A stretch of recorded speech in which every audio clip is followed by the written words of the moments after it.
शिवसेनेच्या फुटीनंतर शिवसेनेतील 40 आमदार एकनाथ शिंदेंसोबत गेले आणि महाराष्ट्रात महाविकास आघाडी सरकार बरखास्त होऊन पुन्हा एकदा महायुतीचं सरकार आलं। एकनाथ शिंदे हे मुख्यमंत्री तर देवेंद्र फडणवीस हे उपमुख्यमंत्री झाले आणि सुरू झालं ते महाराष्ट्राने इतिहासात कधीही न अनुभवलेलं राजकारण। एकनाथ शिंदेंनी शिवसेनेमध्ये केलेलं बंड ताजं असतानाच महाराष्ट्राने अजून एक मोठं बंड अनुभवलं। राष्ट्रवादी काँग्रेस पार्टीच्या अजित पवारांनी 35 आमदारांचा पाठिंबा घेत शरद पवारांसोबत बंड करून भाजपला साथ दिली आणि ते देखील महायुतीच्या सरकारमध्ये सामील झाले। एकनाथ शिंदे भाजपसोबत गेले ते हिंदुत्वाच्या मुद्द्यावर। उद्धव ठाकरे शिवसेनेला काँग्रेसच्या विचारधारेकडे घेऊन चालले आहेत आणि आपल्याला ते मान्य नाही असं म्हणत शिंदेंनी बंड केलं होतं।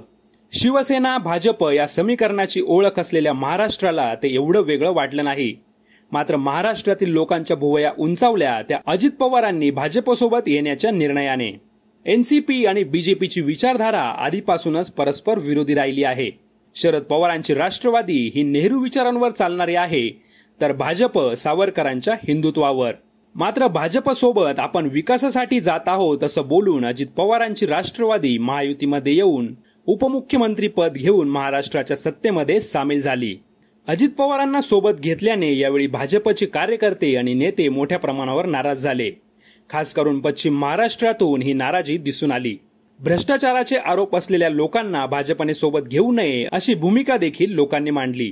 भाजपला महाराष्ट्रामध्ये जर सत्ताच हवी होती तर मग शिंदे गटाच्या शिवसेनेसोबत भाजपकडे पुरेसं संख्याबळ होतं।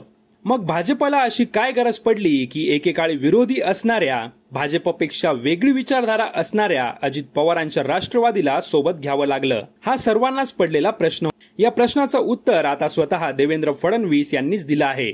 एका मुलाखतीमध्ये बोलताना फडणवीसांनी या निर्णयाबाबत खुलासा केला आहे। राजकारणात रासायनिक समीकरण म्हणजेच पॉलिटिकल केमिस्ट्री आणि मतांचे गणित अतिशय महत्वाचं असतं।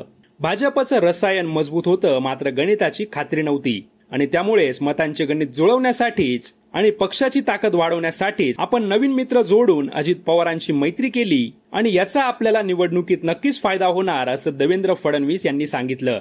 देवेंद्र फडणवीस म्हणाले, अजित पवारांना सोबत घेतल्याने पश्चिम महाराष्ट्रातील नाराज असलेल्या आमचे नेते आणि कार्यकर्त्यांची आम्ही समजूत काढली आणि त्यामध्ये आम्हाला यश देखील आलं। महाराष्ट्रामध्ये शरद पवारांनी विरोधकांची मोड बांधत भाजपला एकाकी पाडण्याचे प्रयत्न सुरू केले होते। त्यामुळे भाजपला देखील रणनीती आखावी लागणार होती।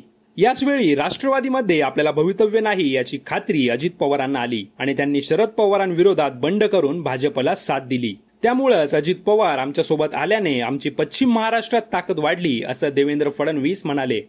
मात्र सिंचन घोटाळ्याचे अजित पवारांवर आरोप करणाऱ्या भाजपचे आता यावर काय मत आहे असा फडणवीसांना प्रश्न विचारण्यात आला।